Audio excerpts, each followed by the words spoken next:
యెషయా గ్రంథము 62వ అధ్యాయము 4-5 వచనాలు అందరము కలిసి చదువుకుందాం.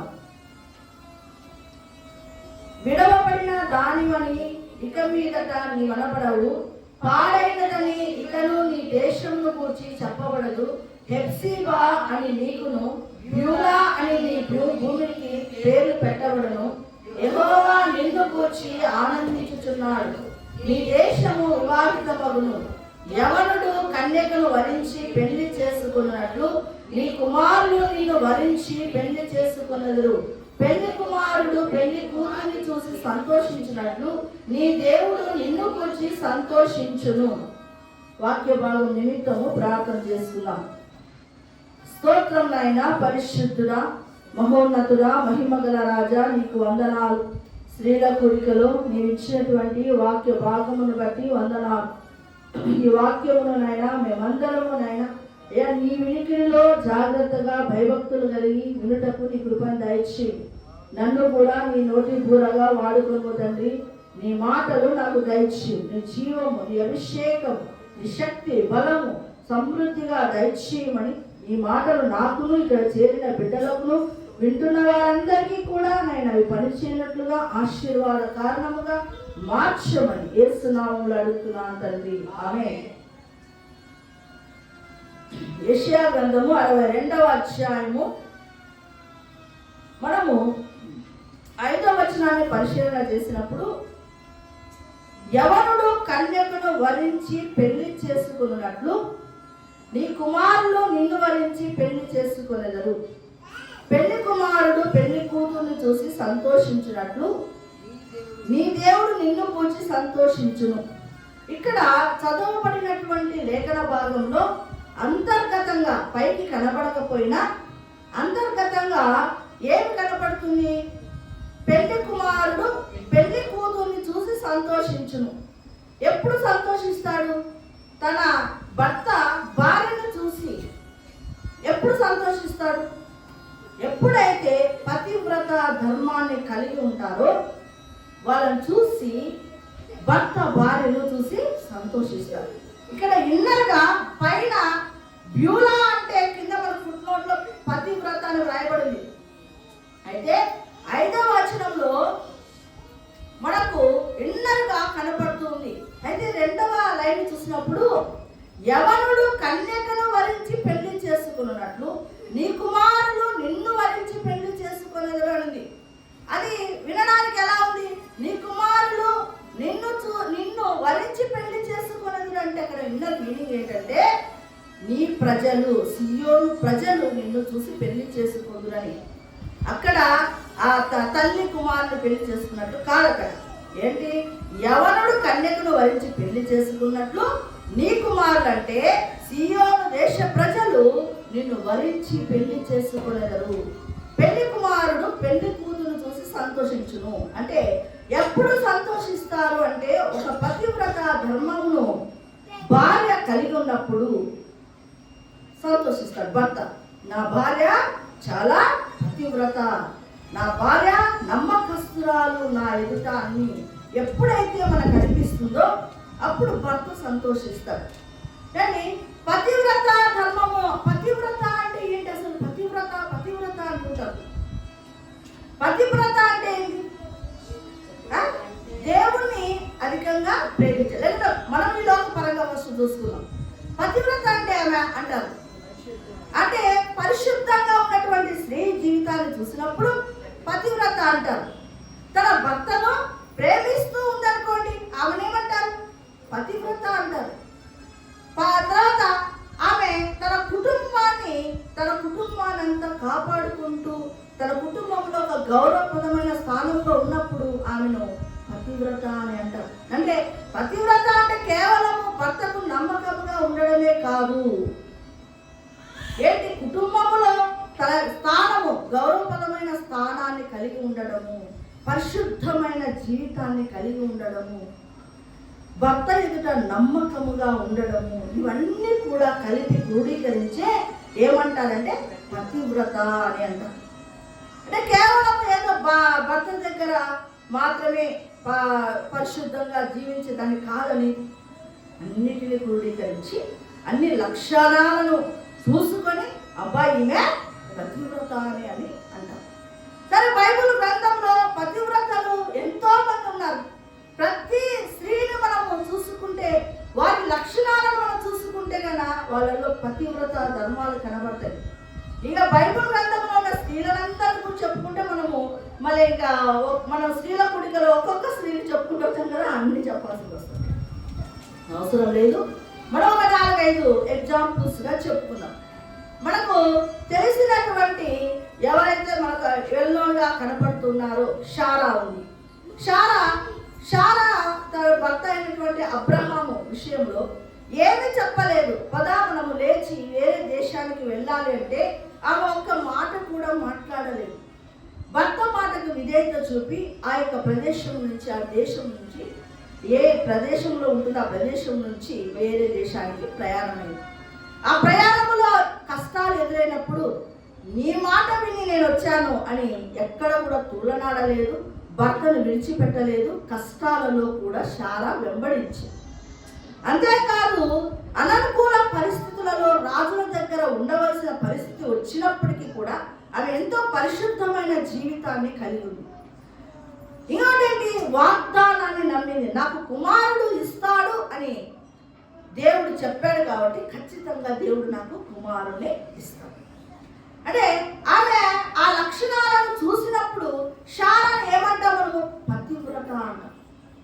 భర్తకు లోపడుతుంది, భర్తను ప్రేమిస్తుంది, కష్టాలలో వెంబడిస్తూ ఉంది, పరిశుద్ధమైన జీవితాన్ని మెయింటైన్ చేస్తూ ఉంది, దేవుడి వాగ్దానాన్ని నమ్ముతూ ఉంది. కాబట్టి శారాను ఏమంటాము? పతివ్రత అంటాం. రూతును తీసుకుందాం. మోయాబు స్త్రీ ఒకసారి యేసు ప్రభువును నమ్ముకున్న తర్వాత రూతు భర్త చనిపోయినప్పుడు రూతు ఏం మాట్లాడాలా? భలే చెప్పినావు, నేను నయోమి వాళ్ళ అత్తను గురించి మాట్లాడాలా? ఏం మాట్లాడాలా?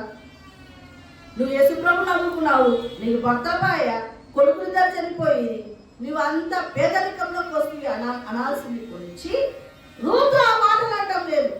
పేదరికంలో చూడటం లేదు, భర్త చనిపోయినాడని చూడటం లేదు, మామ చనిపోయినాడని చూడటం లేదు. ఆమె ఏం చూస్తుంది?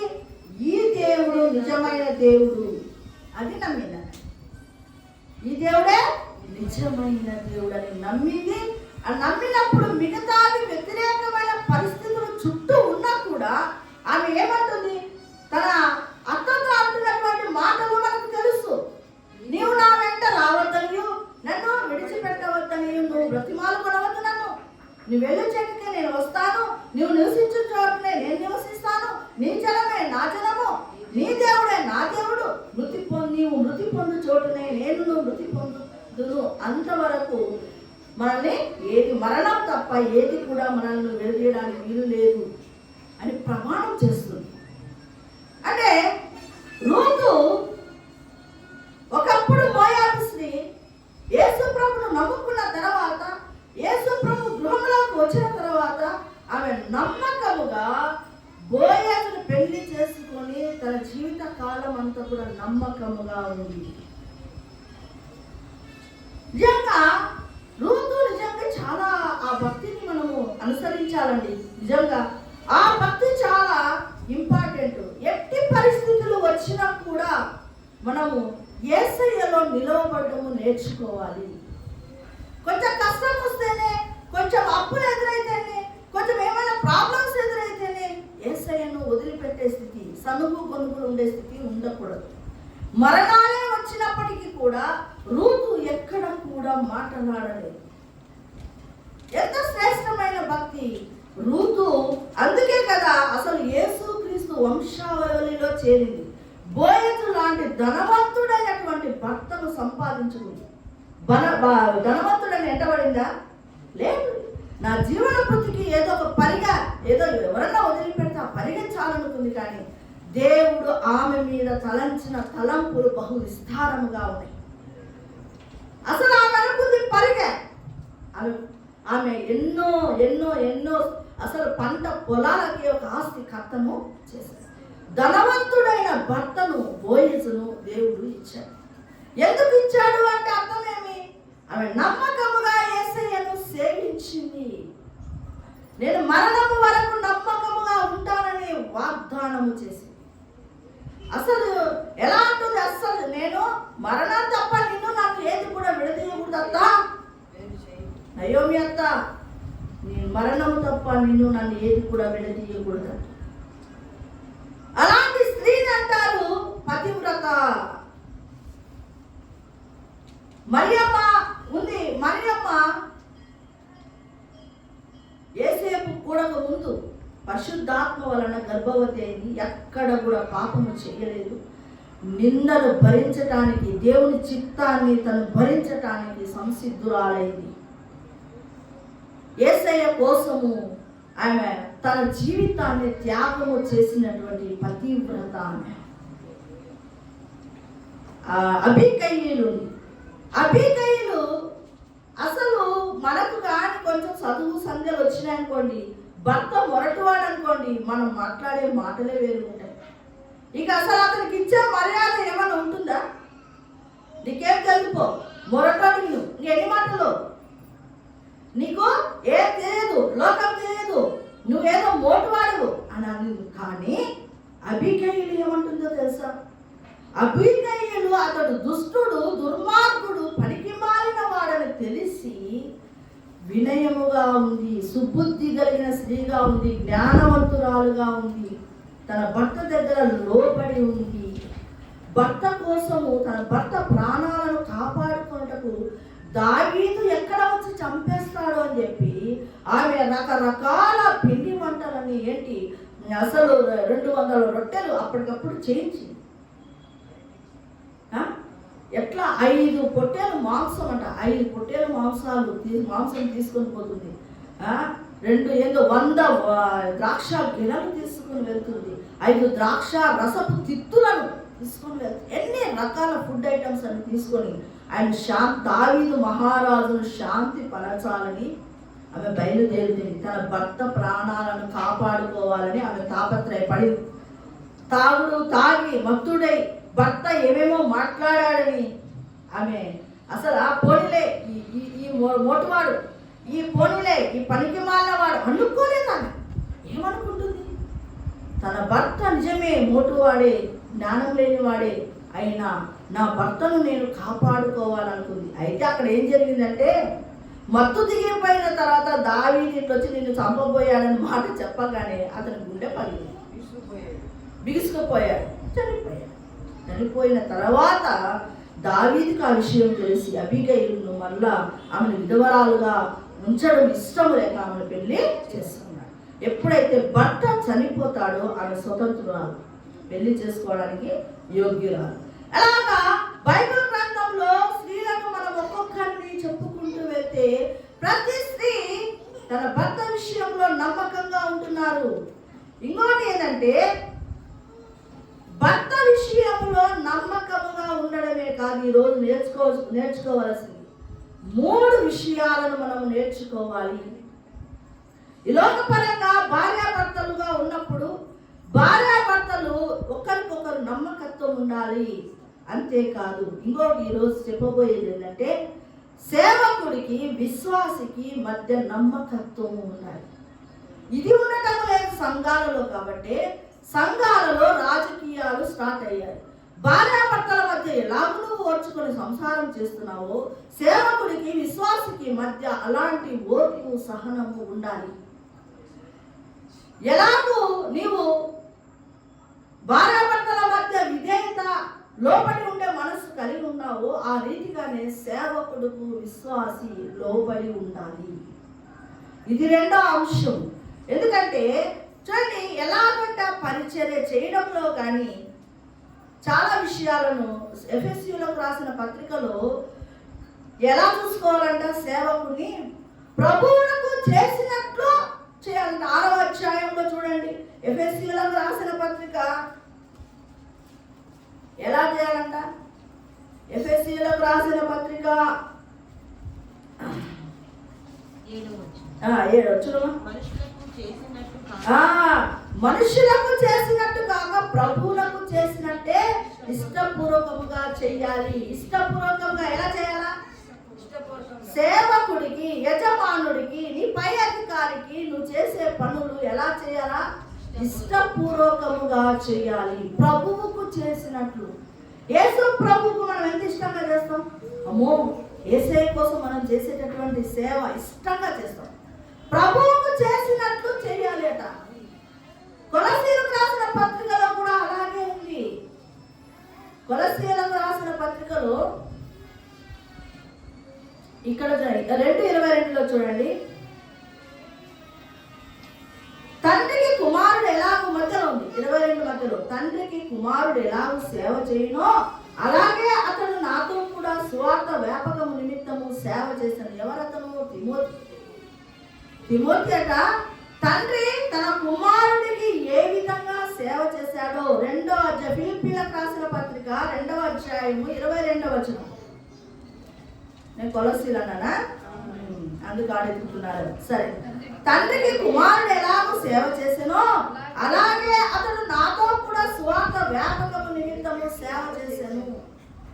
తండ్రి కుమారుల బంధము ఎలా ఉంటుందో అలా ఉన్నారు. అది చాలా అలాంటి సేవ చెయ్యాలి.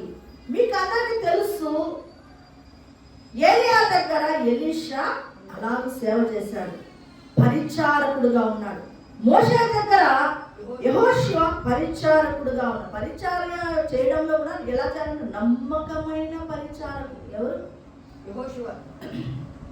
నమ్మకమైన పరిచర్య చేయవచ్చు, కానీ నీ పరిచర్యను చూసి సేవకుడు నమ్మకమైన మంచి దాసుడు అనే రీతిలో ఉండాలి. ఎవరన్నా దేవుడు ఒకటి అంటుంటే సరిపోతుందా? ముందు ఏదైనా కానీ నీకు సర్టిఫికేట్ రావాలంటే ముందు సేవకుడి దగ్గర రావాలి. నేను ఒకసారి చెప్తున్నాను చూడండి. ఒకసారి దర్శనములో దేవుడు నాకు 2 బంగారు గాజులను బహుమానంగా ఇచ్చాడు. అరే, నేను ఎవరి కోసం ప్రార్థన చేయలేదు కదా, నాకేంటి బంగారు గాజులు బహుమానంగా ఇచ్చాడు?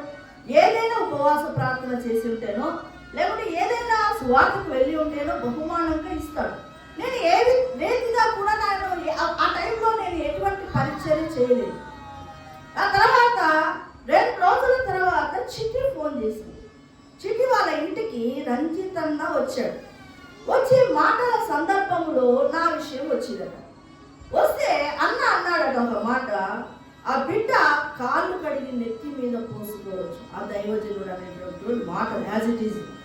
ఆ బిడ్డ కాళ్ళు కడిగి నెత్తి మీద పోసుకోవచ్చు. అటువంటి బిడ్డ నాయన హెప్సీ బొమ్మ అంటే అక్కడ ఉన్నటువంటి అరుణ్ ఆశ్చర్యపోయాడట. అసలు తన భర్త విషయంలో, నా భర్తకు బాగలేనప్పుడు నేను హాస్పిటల్లో ఉంటే రంజిత్ అన్న వచ్చేవాడు వారానికి ఒకసారి. నన్ను చూశాడు, నేను చేసిన పరిచయం చూశాడు. అందుకు ఆయన ఇప్పటికీ కూడా నా మీద ఒక మంచి అభిప్రాయాన్ని కలిగి ఉన్నాడు. అలా చెప్పాడనమాట. అంటే దైవజనుడి యొక్క సాక్ష్యం అది. 2 రోజులైన తర్వాత చిట్టి నాకు ఫోన్ చేస్తాను, అక్క నీ గురించి అన్న అన్నటువంటి ఈ మాట, దైవజనుడు అన్న మాటలకి దేవుడు మెచ్చుకొని 2 బంగారు గాజులను బహుమానముగా ఇచ్చాడు. కాబట్టి మనం ఈ లోకంలో ఉన్న సేవకుడి విషయంలో చాలా బహు జాగ్రత్తగా మనం ఉండాలి. మోషే దగ్గర యెహోషువ, అవును, మోషేను వెంబడించినటువంటి ప్రవక్తలు చాలా మంది లేరా? శిష్యులు చాలా మంది లేరా? ఏలియా కాలంలో ఎలీషా వెంబడించినాడు, కానీ అనేక మంది ప్రవక్తలు ఉన్నారు కదా. ప్రవక్తల భార్యలు ఉన్నారు, భార్యలు కూడా కథం కదా. ఎంతో మంది ప్రవక్తలు ఉన్నారు, కానీ ఎలీషా ఒక్కడే ఎందుకు నమ్మకస్తుడుగా ఉన్నాడు అక్కడ? పౌలు దగ్గర నా నిజ కుమారుడు నమ్మకమైనటువంటి పరిచారకుడని పౌలు భక్తుడు తిమోతిని గురించి చెప్తున్నాడు, తీతుల గురించి చెప్తున్నాడు, ఎపఫ్రాదితుని చెప్తున్నాడు. ఎన్ని లక్షల ఆత్మలు సంపాదించాడు పౌలు భక్తుడు. అయితే వాళ్ళల్లో కేవలము కొంతమంది పేర్లను మాత్రం ఎత్తి ప్రత్యేకంగా చెబుతూ ఉన్నాడు. ఎందుకు చెబుతున్నాడు? వారు నమ్మకమైన వారు. నేను చెప్పిన పని నిమిత్తంలో తీతు మీ దగ్గరికి వచ్చి ఉన్నాడు, అతన్ని బాగుగా చూసుకోండి అని చెప్తా ఉన్నాడు. అంటే ఒక సేవకుడులో ఆ యొక్క పరిచారకులుగా ఉన్నారు ఎవరైతే ఉన్నారో వాళ్ళ విషయంలో పొగుడుతున్నాడు. కాబట్టి ఫిలమోను విషయంలో కూడా ఒనేసిముకు రాశాడు, ఒకప్పుడు నమ్మకస్తుడు కాదు, కానీ ఇప్పుడైతే నీకును నాకును ప్రయోజనకారిగా ఉన్నాడు. అని ఒనేసిమును గురించి ఫిలోమోనుకు లెటర్ రాస్తున్నాడు. అసలు ఫిలోమోను కూడా పౌలు భక్తుడు ద్వారానే మారు మనసు పొందాడు. అయినా కూడా ఏం రాస్తున్నాడు? నీకు ఏదైనా అప్పు ఉంటే, రుణం ఉంటే నేను తీరుస్తాను, అతన్ని క్షమించు, అతన్ని చేర్చుకో. పౌలు భక్తుడు ఒనేసిమును తర్వాత గమనించాడు. అతనిలోని నమ్మకత్వాన్ని లెటర్ రూపంలో రాస్తూ ఉన్నాడు. నేను ఇప్పుడు చెప్తున్నది ఏంటంటే, దేవుడికి భార్యాభర్తలకు మధ్య ఎలా ఉండాలని చెప్తున్నాను. సంబంధాలు పతివ్రత ధర్మమును కలిగి ఉన్నట్టుగా ఉండాలి. అలాగే సంఘములో సేవకుడు విశ్వాసికి మధ్య అటువంటి పవిత్రమైన బంధము కలిగి ఉండాలి. అలాగూ పరిచర్య చేయాలి. అంటే ఏంటి? పరిచర్య చేయడమైనా మా బ్రతుకని కాదు. అందువలన నీ మనస్తత్వం ఏమిటో తెలుస్తుంది. పరిచర్య చేయకుండానే నువ్వు స్టేజీలో ఎక్కితే గానా గర్విష్టి అవుతావు. కాబట్టి దేవుడు ఏదైనా బైబిల్ గ్రంథంలో ఒకటి రాశాడు అంటే దాన్ని ఫాలో అయినప్పుడే మనము చక్కగా. ఇప్పుడు ఇద్దరు గురించి తెలుసుకున్నాం కదా. సరే, ఎఫెసీయులకు రాసిన పత్రిక 5వ అధ్యాయము 25వ వచనం చూడండి. పురుషులారా మీరును మీ భార్యను ప్రేమించుడి, అటువలే క్రీస్తు కూడా సంఘమును ప్రేమించి అది కళంకమైనను ముడతైనను అట్టిది మరి ఏదైనాను లేక పరిశుద్ధమైనది గాను నిర్దోషమైనది గాను మహిమ గల సంఘము గాను ఆయన తన ఎదుట నిలవబెట్టుకునవలెనని. ఏంటంట? ఆయన ఎదుట అంటే దేవుడు ఎదుట సంఘము ఎలా నిలబడాలంట? పరిశుద్ధమైనదిగా, నిష్కలంకమైనదిగా, మరి ముడతైనను కలంకమైనను లేనిదిగా ఉండాలని దేవుడు కోరుకుంటూ ఉన్నాడు. ఇప్పుడు ఇద్దరిని చూసాము. ఎవరు చూసాము? భార్యాభర్తల విషయము చూసాము, సేవకుడు విశ్వాసి విషయము చూసాము. ఇప్పుడు దేవుడికి సంఘానికి మధ్య కూడా అలాంటి బంధం ఉండాలి. అటువంటి పతివ్రత ధర్మమును మనము కలిగి ఉండాలి. పతివ్రత ధర్మమును కలిగి ఉండాలి. అయితే పతివ్రత ధర్మమును చాలా మంది కలిగి ఉండటం లేదు. 2 పడవల మీద కాలు పెడుతూ ఉన్నారు. దేవుడు అంటున్నారు ఒకవైపు ఆచారాలు, దేవుడు అంటున్నారు గుళ్ళకు వెళ్ళి అటెండ్ అవుతూ ఉన్నారు, దేవుడు అంటున్నారు అన్ని పిల్లి వచ్చింది, కుక్క వచ్చింది, అన్ని మళ్ళీ మొదటికు అవన్నీ సాగుతుంది. కానీ పతివ్రత ధర్మం అన్నారు. నువ్వు ఎవరిని ప్రేమిస్తున్నావు? దేవుడిని ప్రేమిస్తున్నప్పుడు దేవుడికి మాత్రమే ప్రార్థన చేస్తావు. కానీ అలా ఉండటం లేదు. సమయము సందర్భము పెళ్ళిళ్ళు వచ్చినప్పుడు అసలు రూపం అయితే బయటికి వచ్చేస్తుంది. కానీ ఇక్కడ దేవుడు ఏమంటున్నాడంటే చూడండి, క్రీస్తు కూడా సంఘమును ప్రేమించాడు. సంఘమును ప్రేమించాడు కాబట్టి ఆయన సిలువ వేయబడ్డాడు. అయితే మనల్ని కూడా ఎలా తయారు కావాలంటున్నాడు? ముడతైనను కలంకమైనను అట్టిది మరి ఏదైనాను లేక పరిశుద్ధమైనది గాను నిర్దోషమైనది గాను మహిమ గల సంఘముగా కావాలి. మన జీవితాలలో ఇంకా ఇప్పటికీ కూడా ముడతలు కలంకాలు ఉన్నాయట. కలంకం అంటే మచ్చలు ఇంకా ఎక్కడ చూస్తే ప్యూరిటీ కనపడటం. ఇప్పుడు తెల్లని డ్రెస్ ఉంది, తెల్లని శారీ ఉంది, దాని మీద ఒక ఇంకు ఇలా చల్లినామంటే ఏమిటి? కలంకం ఉన్నట్టే, ఒక మచ్చలు ఉన్నట్టు లెక్క. ముడతలు అంటే ఏంటి? ఇస్త్రీ లేకుండా బట్ట వేసుకున్నాం అనుకో, మన డ్రెస్ ఎలా ఉంటుంది? ముడతలుగా ఉంటుంది. కానీ దేవుడు ఎలా కోరుకుంటున్నాడు? పరిశుద్ధముగా తెల్లని జీవితం, నిర్దోషము దోషము లేని జీవితం, మహిమ కలిగినటువంటి సంఘం, ప్రకాశమానమైనటువంటి దేవుని యొక్క ప్రకాశము నీ మీద ఉదయించే రీతిగా మన యొక్క భక్తి జీవితము ఉండాలి. ఇప్పుడు యేసయ్యను నమ్ముకున్న తర్వాత కొన్ని సందర్భాలలో కొంతమంది ప్రేరేపణ బట్టి వేరే స్థలాలకు వెళ్ళినప్పుడు ఏమైతుంది? అది ఆత్మీయమైన వ్యభిచారము. నువ్వు భర్తకు లోబడి ఎలా ఉంటున్నావో, సేవకుడుకు లోబడి నువ్వు ఉంటున్నావో, ఆ రీతిగానే దేవునికి లోబడి సంఘము ఉండాలి. అలా కాకుండా నువ్వు వేరే రూట్ మలిచినావు అంటే దాన్ని ఏమంటారు? ఆత్మీయ వ్యభిచారము అంటారు. ఆత్మీయ వ్యభిచారము చేసే వాళ్ళు పతివ్రతలు ఎలా అవుతారు? వాళ్ళని పతివ్రత అనడానికి వీలు లేదు.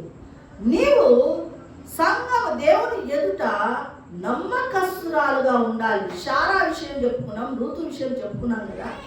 వాళ్ళు ఎలాగో నమ్మకంగా ఉన్నారో దేవుని ఎదుట మనం అలాగూ నమ్మకముగా ఉండడం నేర్చుకోవాలి. మన ఇష్టానుసారంగా ఎక్కడ పడితే అక్కడ తానతందాన కొట్టకూడదు. ఎవరున్నారు? సేవకుడున్నారా? సేవకురాలు ఉందా? మాకు తెలిసిన వాళ్ళు ఉన్నారా? బంధువులు ఉన్నారా? ఎవరు లేరులే. ఇక్కడ ఎలా ఉంటే ఏమవుతుంది? నన్ను అడిగే వాళ్ళు ఎవరు? నేను మంచిగా ఉన్నట్టుగానే యాక్షన్ చేయొచ్చు, కానీ దేవుడు నిన్ను చూస్తున్నాడు, నీలోని కలంకాలను చూస్తున్నాడు, నీలోని ముడతలను చూస్తూ ఉన్నాడు. ఆయన నిన్ను చూసి పరిశుద్ధంగా ఉండాలని కోరుకుంటున్నాడు, కానీ మచ్చలు డాగులు ఇంకనూ కనబడుతూ ఉన్నాయి. ముగ్గురుని మనం చూసుకుంటున్నాము. ప్రతి ఒక్కరి విషయంలో కూడా మనం ఆత్మీయ వ్యభిచారము చేయరాదు. భర్త దగ్గర మంచిగానే ఉంటూ మరొక రూటుకు పోయే స్త్రీలు ఎంతమంది లేరు? వాళ్ళని పతివ్రతలు అంటారా? వాళ్ళని ఏమంటారు? వ్యభిచారులు అంటారు. భర్తకు నువ్వు ఎలాగో నమ్మకంగా ఉంటున్నావో సేవకుడి దగ్గర కూడా నువ్వు నమ్మకంగా ఉండాలి.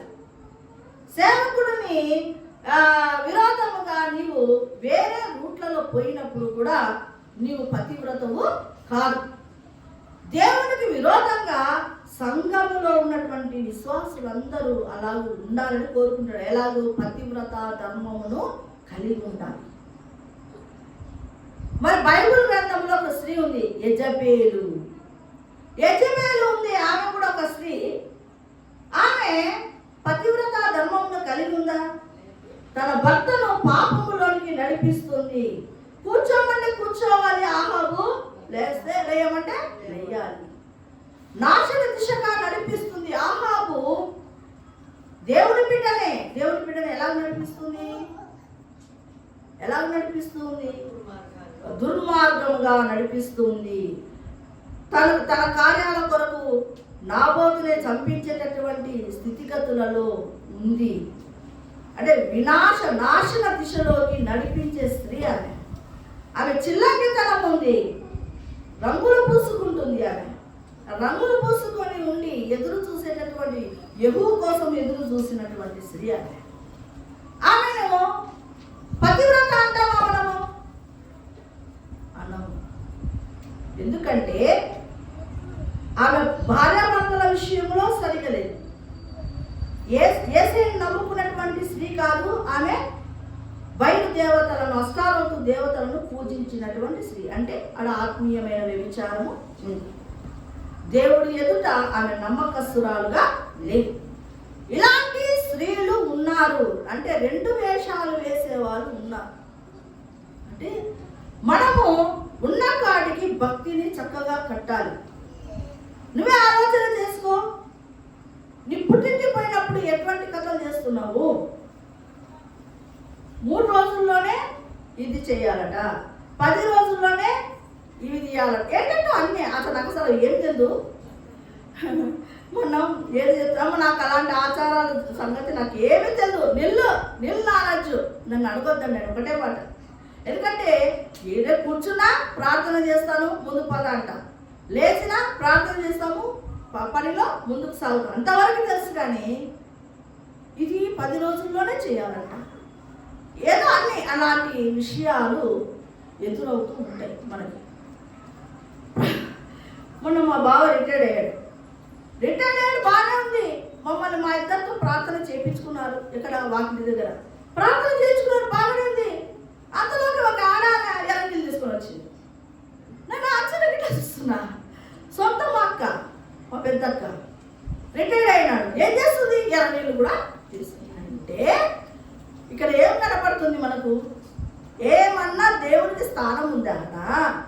ఇక నేను మౌనం అయిపోయి పక్కకి వెళ్ళిపోతుంది. ఇవి రెండు అన్నమాట. రెండు అందాలు ఇదే. ఇలాంటివి ఆత్మీయమైన వ్యభిచారాలు.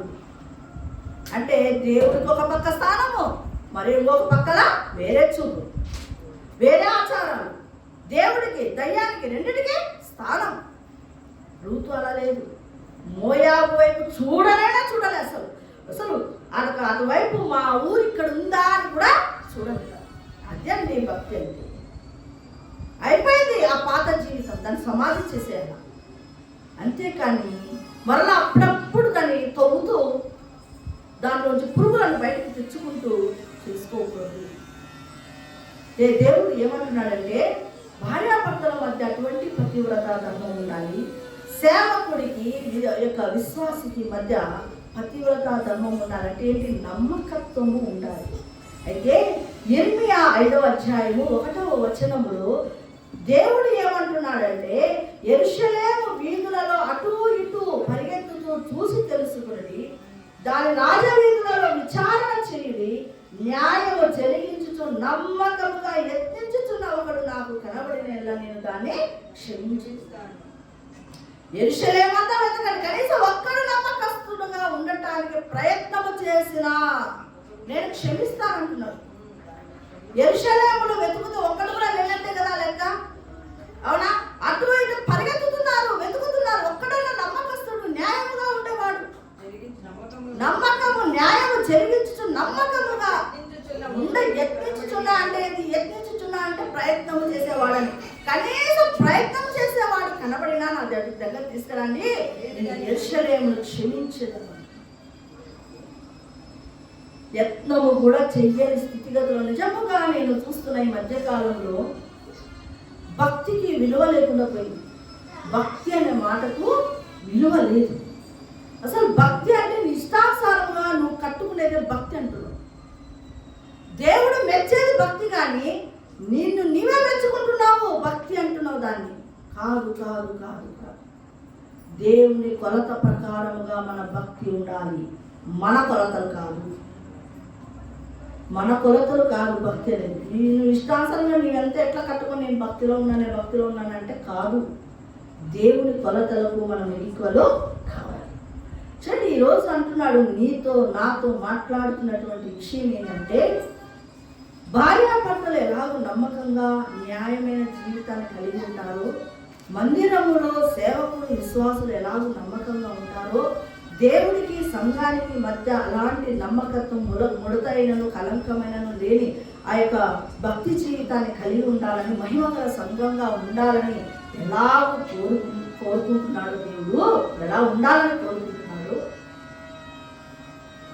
అలాంటి వాళ్ళని ఏమంటున్నాడంటే పతివ్రత అని అంటున్నాడు. అందుకే అక్కడ అప్పుడు నువ్వు ఎప్పుడైతే నమ్మకంగా ఉండడం యత్నించినావు అనుకో, దేవుడు అంటున్నాడు నీవు ఇక మీదట విడవబడని దానవనియు. చూడండి, మనం యొక్క రెఫరెన్స్కి వెళ్దాము. అది ఏమంటున్నాడు? విడవబడిన దానవనిక మీదట నీవు అనబడవు, పాడైనదని ఇకను నీ దేశంలో గురించి చెప్పబడదు. హెప్సిబాని నీకును, బ్యూలాని నీ భూమికి నీ పేరు పెట్టబడను. అలా పేరు పెట్టుకునే స్థితిలోకి మన భక్తి జీవితం వెళ్ళాలి. హెప్సిబా అంటే ఇష్టరాలు, దేవునికి ఇష్టమైన జీవితాన్ని జీవించాలి. బ్యూలా అంటే పతివ్రతగా మనము జీవించాలి. అప్పుడు దేవుడు అంటాడట, నేను ఎప్పుడు ఇది విడిచిపోయినదని నేను కాను, నీకు అనను, నేను నా సొత్తుగా చేసుకుంటాను. అప్పుడు అంటే ఆయన ఏమిటో సంతోషిస్తాడట. యవనుడు కన్యకను వరించి పెళ్లి చేసుకున్నట్లు నీ కుమారులు నిన్ను వరించి పెళ్లి చేసుకున్నారు. పెళ్లి కుమారుడు పెళ్లి కూతురు చూసి సంతోషించినట్లు దేవుడు నిన్ను కూర్చి సంతోషించును. కాబట్టి భక్తి కట్టుకోవాలని ప్రయత్నమైనా చేయాలి మనం. అలాంటి వాళ్ళు వెతికినా కూడా యెరూషలేము వీధులు వెతుకుతుంటే కూడా దొరకలేదంట. అంతా అలాంటి భక్తి కట్టుకున్నారు యెరూషలేము వీధులలో. చూడండి, అంటే ఈ ప్రస్తుతం ఉన్నటువంటి పరిస్థితిని చూసే ఇర్మియా భక్తుడు ఏం చేస్తున్నాడు? 9వ అధ్యాయం 1వ వచనంలో ఏముంది? నా జనులలో హతమైన వారిని వచ్చి దివారాత్రము కన్నీరు విడుచుచు నా తలను జలమయముగాను నా కళ్ళను కన్నీటి ఊటలుగాను ఉండునుగాక అంటున్నాడు. అంటే వాళ్ళలో ప్రయత్నము చేసిన కనపడని స్థితిలో ఉన్నారు వాళ్ళు. అందుకని ఇర్మియా ప్రవక్త కన్నీరు కారుస్తూ ఉన్నాడు. అయితే నువ్వు నిజంగానే ప్రయత్నము చేస్తాట, నువ్వు ఇవన్నీ నేను విడిచిపెట్టను బిడ్డ, నేను నిన్ను హత్తుకొని ఉంటాను, నిన్ను బట్టి నేను సంతోషిస్తాను అంటున్నాడు. మరి అలా ఉందామా మనము? చూడండి, భార్య భర్తల పట్ల కూడా అంత నమ్మకము ఉండాలి. నిజం చెప్తున్నా చూడండి, పెళ్లి అయిన ఒక సంవత్సరానికి మన పాస్టర్ గారికి హెల్త్ బాగలేదు. అది హెల్త్ బాగలేదంటే చాలా భయంకరమైన స్టేజ్, మరణ దశకు వెళ్ళిన స్టేజ్. అసలు నిజం చెప్పాలంటే నాకు మ్యారేజ్ అయింది కానీ మా ఇంట్లో చిన్నదాన్ని, నాకు ఏమి తెలియదు మరణమని, ఏమి లేదు. నిజం చెప్తున్నాను, ఇది మరణమని, నేను ఒక విధవరాలను అవుతానని ఈ క్వశ్చన్స్ నాకు రాలేదు. మరి దేవుడు ఎందుకు రాణించలేదో అది నాకు తెలియదు. అయితే ఒక నమ్మకమైనటువంటి భార్యగా నేను నా భర్తను చూసుకున్నా. కష్టం వచ్చిందని నా భర్తను విడిచిపెట్టలేదు. చివరి వరకు అంటి పెట్టుకొని ఉన్నాను. ఇప్పటికీ కూడా ఒక పసిపిల్లవాడిని ఎలాగో చూసుకుంటారు అటువంటి ట్రీట్మెంట్ పాస్టర్కి ఇస్తాను. ఎందుకంటే ఒకసారి దెబ్బతిన ప్రాణం భర్త పట్ల అటువంటి నమ్మకాన్ని కలిగి ఎన్నడైనా సేవకుని గురించి ఒక విరోధమైన మాట నేను మాట్లాడాలని మీరు విన్నారా? వినరు. ఎందుకంటే ఎప్పుడైతే నువ్వు భర్తను ప్రేమిస్తావో నీ నోటిలో అటువంటి మాటలు రా. కాబట్టి ఆయన ఎదుట మనం నమ్మకంగా ఉండాలి. అలాగే మనం సంఘములో కూడా సేవకుని ఎదుట నమ్మకంగా ఉండాలి. ఈ బిడ్డను చూస్తే ఈ బిడ్డ నమ్మకస్తురాలు, ఈ బిడ్డకు ఏ పనైనా అప్పగించవచ్చు అనే నమ్మకత్వము నువ్వు ఎవరి దగ్గర సంపాదించాలా? సేవకుడి దగ్గర సంపాదించాలా. ఏ పనైనా చెప్తే ఈ పిల్లవాడు కాదనడు, దీన్ని చేసుకుని వస్తాడనే నమ్మకత్వము నువ్వు ఎవరి దగ్గర సంపాదించుకోవాలి? సేవకుడి దగ్గర సంపాదించుకోవాలి. ఈ పని చెప్తేనా అని ముందుగానే పారిపోతున్నావు అంటే నెక్స్ట్ టైం వాళ్ళు నీకు చెప్పరు. దాని నమ్మకత్వము అన్నారు. అలాగే దేవుడు కూడా కొన్నిసార్లు మనం నమ్మకమైన వాళ్ళుగా న్యాయం కలిగిన జీవితాన్ని కలిగి ఉన్నప్పుడు దేవుడు మనకు కొన్ని పనులను అప్పగిస్తాడు. అలా అప్పగించినప్పుడు మనము ఎప్పుడు అప్పగిస్తాడో తెలుసా? చేస్తాది ఈ బిడ్డ అని తెలిసినప్పుడే అప్పగిస్తాడు. మన హృదయంలో అంతరంగములు ఎరిగి ఉన్న దేవుడు ఈ బిడ్డ చేయగలదు అనే నమ్మకము మన మీద కలిగి ఉన్నప్పుడు మాత్రమే దేవుడు మనకు ఒక పనిని అప్పగిస్తాడు. కాబట్టి ఆ నమ్మకత్వాన్ని మనం సంపాదించుకోవాలి. కనీస ప్రయత్నమైనా చేయాలి. చేస్తే అంట ఆయన ఎప్పుడు నిన్ను విడిచిపెట్టను బిడ్డ అంట. కాబట్టి ఆ నమ్మకత్వాన్ని ముగ్గురు విషయములలో మనం సంపాదించుకోవాల్సిన వారమై ఉన్నాం. సంపాదించుకున్నామా? దేవుని ఎదుట, భర్త ఎదుట, పాస్టర్ సేవకుడి ఎదుట సంపాదించుకున్నామా? సంపాదించుకుని మనము కూడా ఒక ఎలాంటి సంఘంగా మారడం? మహిమ కలిగిన సంఘముగా మారడం. దేవుడి మాటలు దీవించుగా. స్తోత్రం నాయన, పరిశుద్ధుడా, మహోన్నతుడా, మహిమగల రాజా, నీకు వందనాలు, స్తోత్రాలు చెల్లిస్తున్నాను తండ్రి. ఇవ్వబడినటువంటి నేను ఆ మాటలు ఏవైతే మాకు ఇచ్చావో వాటి విషయంలో నేను మా జీవిత కాలం అంతా నమ్మకముగా దేవా ఉన్నట్టుగా నీ కృపను దయచేయి. దేవాన్ని అధికంగా ప్రేమించే మనస్సు మాకు దయచేయి. భార్యాభర్తల మధ్య మాకు అటువంటి ప్రేమను దయచేయి. సంఘంలో సేవకులు విశ్వాసులకు మధ్య అటువంటి ప్రేమను దయచేయి. దేవునికి సంఘానికి మధ్య అటువంటి ప్రేమ నాయన సంఘంలో కలిగి ఉండటకు నీ కృపను దయచేయి. ఈ మాటను ముద్రించి ఫలింపచేయండి. మహిమ గల సంఘముగా మేము మారటకు నీ కృపను దయచేయమని యేసు నామములో అడుగుతున్నాము తండ్రి. ఆమేన్. యేసు రక్తమే చేయి, ప్రవేశ రక్తమే చేయి, ప్రవేశ సంపూర్ణ జయం కలుగును గాక. ఆమేన్.